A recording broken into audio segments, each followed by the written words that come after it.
Subukan natin mag-jogging. Morning na dito sa amin guys. Time check, 4. So 5 na.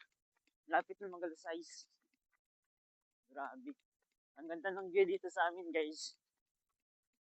Hindi ka rin mahihirapan sakay ng mga sasakyan dito guys kasi highway na yung daan. Papunta doon. Kanina ang daming kuan pispis. Kapag pispis anak ka ng kalupad yun. Bird man na sa English.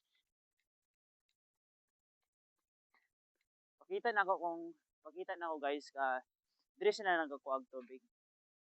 Yes. Irrigation ang tawag na ana. Gikan ni sa tinago. Dito.